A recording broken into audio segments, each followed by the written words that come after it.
악령이 몰려온다. 엑소시즘 19 17위를 공개하겠습니다.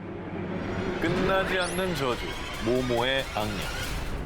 2017년 런던의 한 경매장에서 스페인의 유명 화가 페데리코의 한 작품이 14만 9천 파운드, 약 2억 2천만 원에 낙찰됐는데요. 이 작품은요, 1920년대 할리우드의 꽃미남 스타 루돌프 발렌티노와 그의 비밀 연인 폴라 네그리의 모습을 그린 건데요. 그런데 저 반지를 그림으로 그리다니 또 무슨 일 나는 거 아니야? 이게 도대체 무슨 반지길래? 아까 그림 속의 여자 손에 있던 반지를 말하는 건데요. 호랑이처럼 강렬한 주황빛 때문에 호랑이의 눈으로 불린 반지. 와, 비슷하다. 야, 눈동자 있는 것 같아. 그래, 동물농 같다. 이 루돌프 발렌티노가 처음 반지를 산 곳은 미국 샌프란시스코의 한 상점이었습니다. 진열대 구석에서 영롱한 빛을 내뿜는 반지를 발견한 발렌티노. 그런데 그 반지가 왜 거기 있담? 그거 사시게요. 안 사시는 게 좋을 텐데. 어떤 이유에선지 반지를 팔기 꺼린 상점 주인. 하지만 발렌티노는 뭔가에 홀린 듯 반지를 구입했습니다.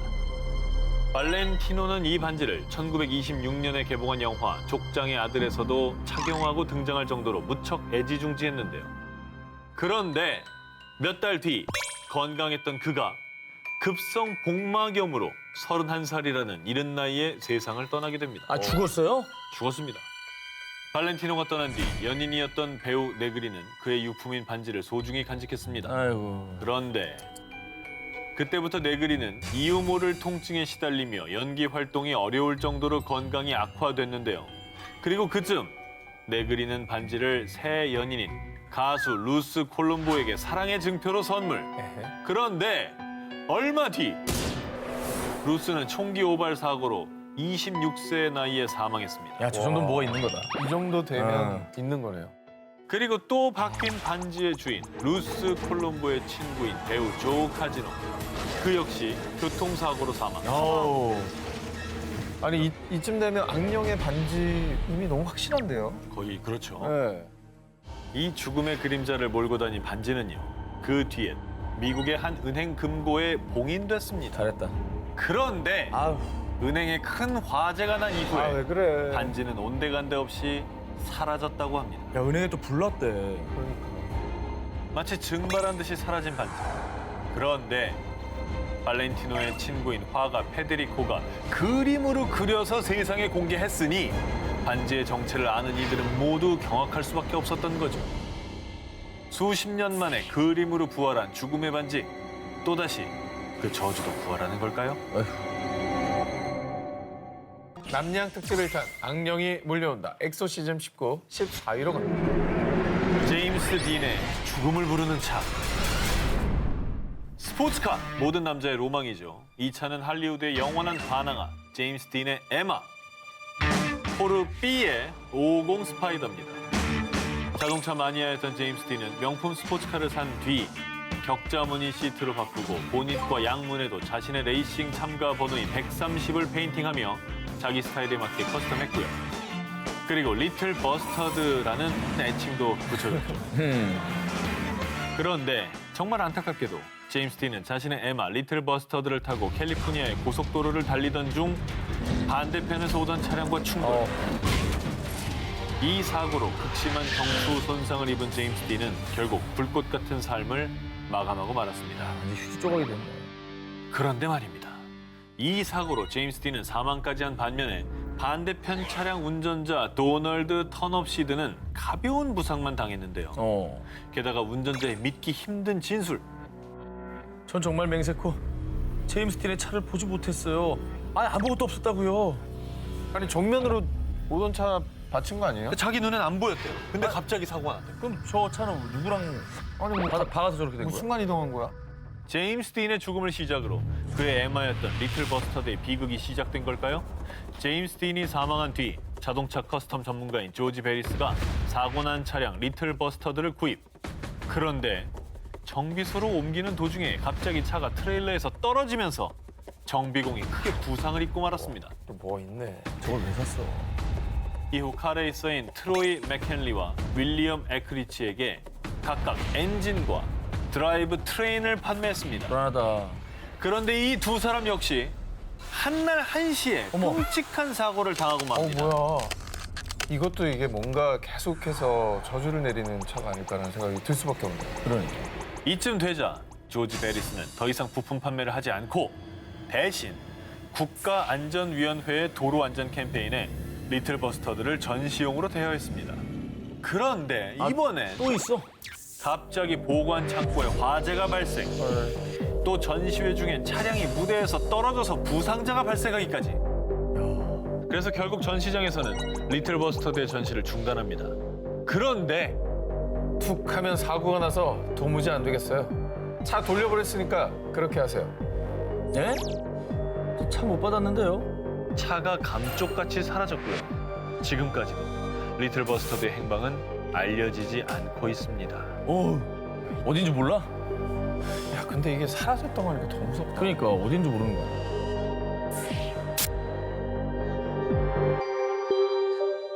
남양 특집 1탄 악령이 몰려온다. 엑소시즘 19 6일 공개입니다.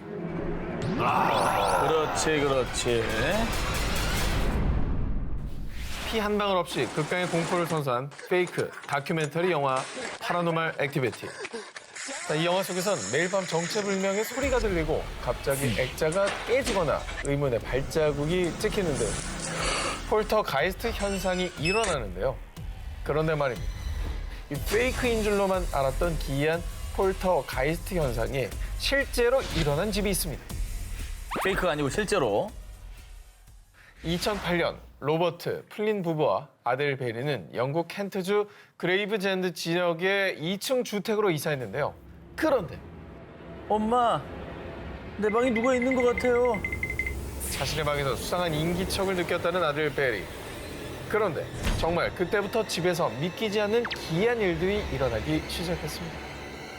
2층 계단 위에 정체모를 희부연 실루엣이 비치는 거 합니다. 그러네. 와, 무슨 어린이가 서 있는 것 같아. 다리다, 다리, 그지? 네. 테이블 위 머그잔이 스르르 혼자 움직이기까지. 어머야. 원래 제일 무서운 폴터가이스트 현상이 그거잖아요. 네. 김밥집에 장국이 움직이는 거. 장국 떠다니는 거. 네, 얼마나 무서워. 자, 그래서 이렇게 믿지 못하는 분들 때문에 로버트는 집안 곳곳에 CCTV를 설치했습니다. 그런데 CCTV를 확인하던 로버트 가족을 정말 소름 돋게 한 장면. 뭐야? 아무도 없는 불 꺼진 컴컴한 부엌.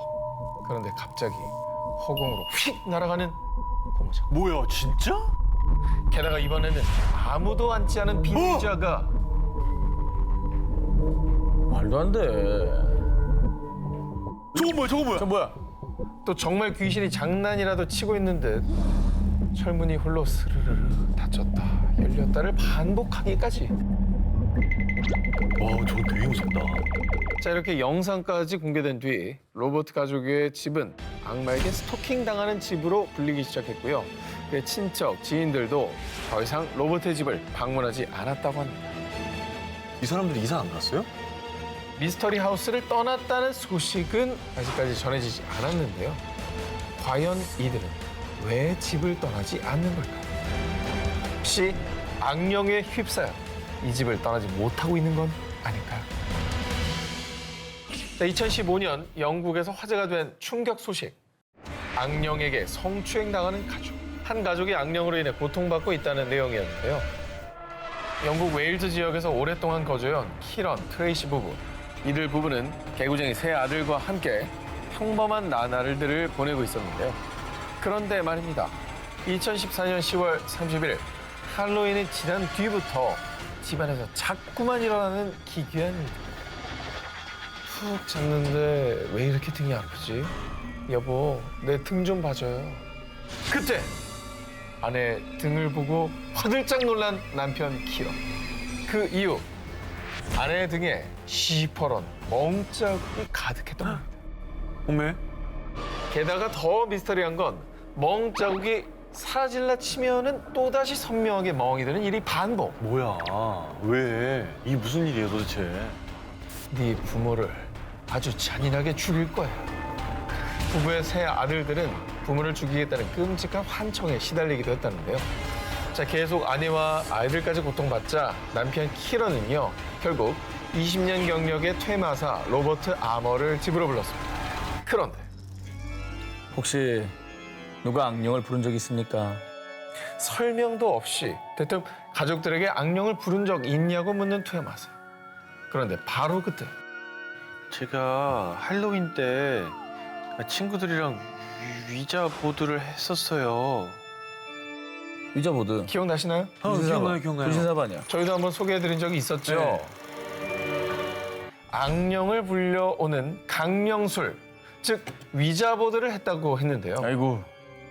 근데 저거 한다고 진짜 악령이 그 집으로 왔다고? 오죠. 악령을 부르는 강령술인데. 제 영국에 잠깐- 프리한 식구가 없었던 게 좀 안타까운 일이에요. 잠깐 왔다 간 게 아니고? 네. 퇴마사는 위자보드를 한 아들에게 무려 3개의 악령이 붙어 집까지 따라왔다고 설명했고요. 이후 악령을 없애기 위해 퇴마의식을 진행했는데 나머지 악령은 내쫓았지만은 강력한 악령 하나가 아직 버티고 있습니다.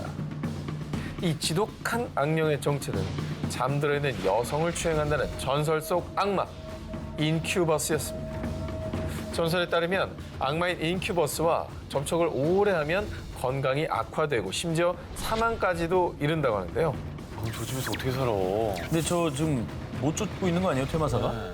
자, 이후에 퇴마사 로버트는 마지막 악령까지 집 밖으로 내쫓기 위해 퇴마의식을 계속 진행하겠다고 밝혔는데요.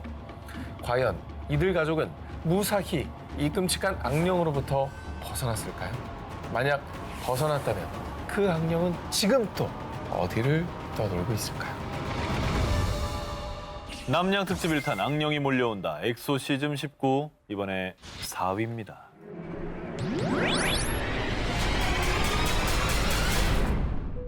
(2008년 2월) 미국의 종교 잡지 뉴 옥스포드 리뷰에 실린 한 논문. 그런데 이 논문은 전 세계적으로 큰 파문을 낳았습니다. 왜요? 뭔데? 무슨 논문인데 그래도? 논문의 정체. 미 유명 N대학교 임상심리학과 교수이자 정신과 의사 리처드 갤러거가 쓴 논문의 제목은 악령 빙의에 관한 케이스입니다. 의사 리처드가 약 10년 전에 직접 겪었던 엑소시즘을 생생하게 기록한 논문이었죠. 의사는 과학을 통해서 그렇죠. 의사를 행하는 사람인데 이게 악령 같으면 비의과학이기 때문에 약간 믿기 힘들다 이렇게 얘기해야 되는 거 아닌가요? 근데 그런 의사가 썼기 때문에 의학계에서 엄청난 논란이 됐겠네요. 그렇죠. 그도 원래는 악령 따위는 개나 줘버려 라고 주장하는 엑소시즘 회의론자였습니다. 그런데 1998년경 그의 인생을 180도 뒤바꾸는 일이 일어납니다. 의사 리처드는 한 신부의 부탁으로 39세 여성 줄리아를 진찰하게 됐는데요. 그런데 악령의 목소리가 들려요. 제발 저 좀 도와주세요. 감히 내 가족의 나를 감당할 수 있을까? 정말 악령의 모습처럼 검게 변한 얼굴로 알 수 없는 말을 내뱉는 줄리아. 의사 리처드는 난생 처음 보는 증상에 어떠한 진단도 내릴 수가 없었습니다. 헐. 하지만 결국 1998년 6월 카톨릭 사제들과 함께 엑소시즘에 참여했는데요. 그런데 말입니다. 당시 더운 여름인데도 불구하고 방 안은 마치 한겨울처럼 냉기가 가득. 심지어 그녀는 한 번도 배운 적이 없는 라틴어와 스페인어를 미친 듯이 말하기도 했고요. 소름이다. 어떻게 알아? 그리고 엑소시즘이 진행되는 동안 줄리아 주변에 물건이 날아가거나 헐. 그녀의 몸이 붕 떠오르는 등 과학적으로 절대 설명할 수 없는 기현상들이 계속됐다고 합니다. 그 뒤 줄리아가 암 말기 상태라는 말을 마지막으로 연락이 끊겼다고 합니다. 그 악령이 그 기회에 맞아 앗아간 것 같은 느낌이 들죠. 안타까운데요. 하지만 한편 강력한 악령에 빙의된 줄리아를 통해 악령의 존재를 확신한 의사 리처드는 국제퇴마협회 고문으로 활동하며 100건 이상의 엑소시즘에 참여한 그는 그 뒤에 사제들과 함께 생생하고도 오싹한 경험을 논문으로 발표한 것이죠. 의사가 실제로 악령이 있다고 논문을 통해 얘기한 거니까 더욱더 소름 끼치네. 그렇죠. 악령의 존재를 인정한 의사 리처드는 마지막으로 이런 말을 남겼습니다. 나는 무엇보다 과학적인 증거를 믿습니다. 그리고 줄리아, 아니 악령은 존재한다. 악령이 몰려온다. 엑소시즘 19 저 한 기자의 1위 후보 공개합니다. 지금으로부터 30여 년 전 우리나라의 한 영화 촬영장에서 벌어진 일입니다. 우리나라야. 바로 1985년에 개봉한 공포 영화 목 없는 여살인마인데요. 영화 촬영 장소 섭외를 위해 경기도 청평의 한 별장을 방문한 김영한 감독. 음산한 외경에 미로 같은 내부. 그는 이 별장을 보자마자 단번에 마음에 들었죠. 그렇게 이 별장에서 시작된 공포 영화 촬영. 하지만 이때까지만 해도 아무도 몰랐습니다. 이곳에서 어떤 일이 벌어질지를 말이죠. 김영한 감독이 직접 밝힌 미스터리한 사건들. 먼저 이 영화의 첫 장면에 등장하는 고양이에서 시작됩니다. 주인공의 혼이 깃든 만큼 중요한 역할인 고양이. 그런데 촬영을 위해 고양이를 찾으러 간 조 감독은 그만 깜짝 놀라고 마는데요. 그 이유는 조금 전까지만 해도 멀쩡했던 고양이가 피를 토한 채 죽어있던 겁니다. 그것도 한 마리가 아닌 무려 200여 마리의 고양이들이 말이죠. 갑자기? 갑자기 200마리가? 200마리가. 원인 모를 고양이들의 떼죽음. 결국 그날 밤 조 감독은 촬영을 위해 급하게 고양이를 구하러 갔는데요. 그런데 그때 조 감독이 낸 교통사고로 한 명은 사망, 한 명은 중경상. 고양이도 죽고 사람도. 와, 무섭다. 그런데 미스터리한 일은 여기서 끝이 아닙니다. 촬영하던 도중 안전장치로 설치해놓은 피아노 줄이 갑자기 끊어지면서 촬영 중이던 배우가 의식불명에 빠지기까지. 어머. 헐. 이 정도면 심한 사고가 계속 일어나네. 그렇게 간신히 겨우겨우 영화 촬영을 끝마친 김영한 감독. 마지막 촬영 날 그간 신세를 진 청평 별장 주인에게 인사를 건넸는데요. 그런데 촬영 다 했어요? 괜히 불편할까 봐 말 안 했는데 끝까지 촬영한 팀은 처음이에요. 무슨 일 없었죠? 아니 그러니까 다들 다 와서 도망갔다는 얘기죠. 도망갔다. 네. 어, 야, 무섭다. 그리고 별장에서 벌어진 미스터리한 사건의 결정타. 아니 이 여자가 왜 여기에 있지? 바로 영화의 한 장면 속에서 1분가량 정체불명인 여성의 모습이 찍힌 겁니다. 어디?